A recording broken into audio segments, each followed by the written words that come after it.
We have breaking news coming in from the line of actual control. Remember, the situation is tense at the border. We're now receiving information that the Indian and Chinese tanks are within a firing distance of each other at the Pangong Lake, and the Chinese battle tanks, armoured vehicles, are near the foothills of the Kala Top. Mountain feature also occupied which already by the Indian forces.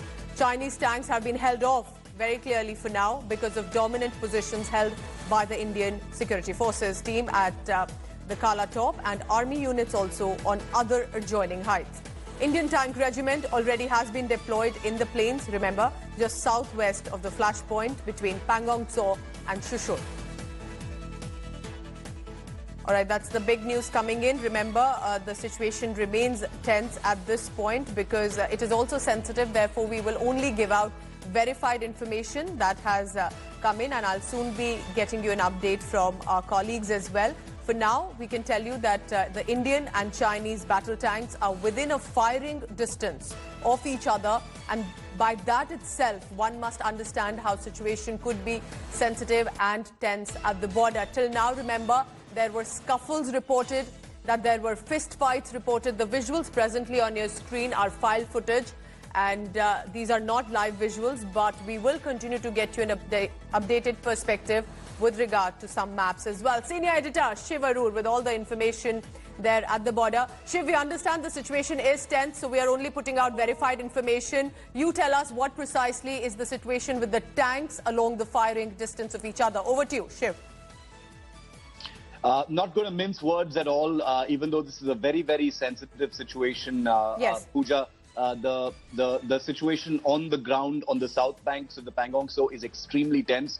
The first thing I'd like to tell our viewers is that brigadiers from Indian and Chinese armies are currently talking for the second time, since August the 29th night. So talks are very much on, which is a positive thing. But on the ground, operationally speaking, things are extremely tense. The Indian forces, the Special Frontier Force, the Indian Army men, are in a dominant position at a couple of those hill features on the south bank of the Pangong Tso. As you know, this was a preemptive action. And as a result of India's dominant position on these border heights, right on the line of actual control, the Chinese, the Chinese movements, a convoy of tanks, and possibly other machinery has been stopped in its tracks.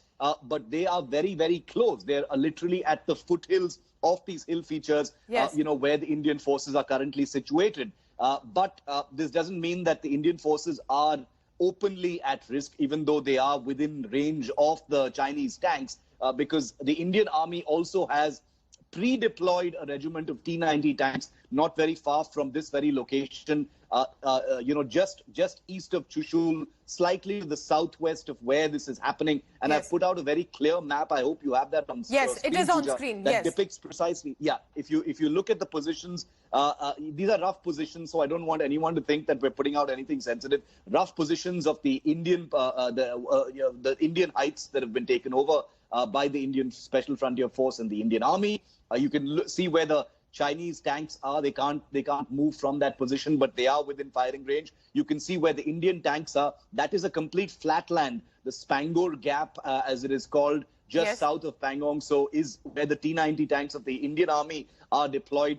So they are deployable very, very soon in case hostilities break out. But at the moment, the focus is on trying to diffuse the current situation, because this is literally eyeball to eyeball, Pooja. Shiv, for the benefit of our viewers, how different is this location from the earlier scuffle that we had reported in the past few weeks? So just for them to understand, how different is this location? On which side is this? Okay, this is the south bank of the Pangong Tso. Okay. If you look at this picture very carefully, in yellow, it's marked finger 4. Finger 4 is where the first scuffle happened. Yes.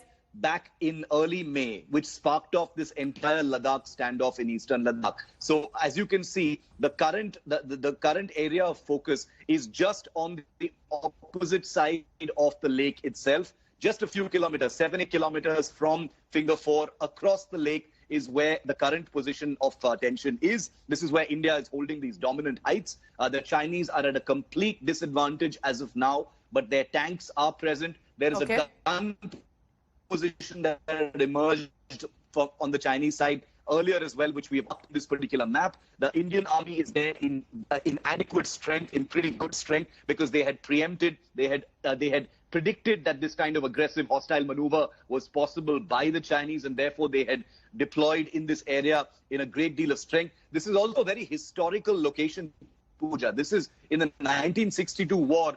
This was actually a battlefield, where a great deal of fighting took place. Okay. Not very far from the picture you're looking at is the Rezangla area, where India fought one of its greatest battles against marauding Chinese forces. And clearly, Shiv, please stay on with me, because from 1962 now, the situation has changed a lot for the army, for our forces. We are now preempting measures. We're ensuring that our forces are also deployed.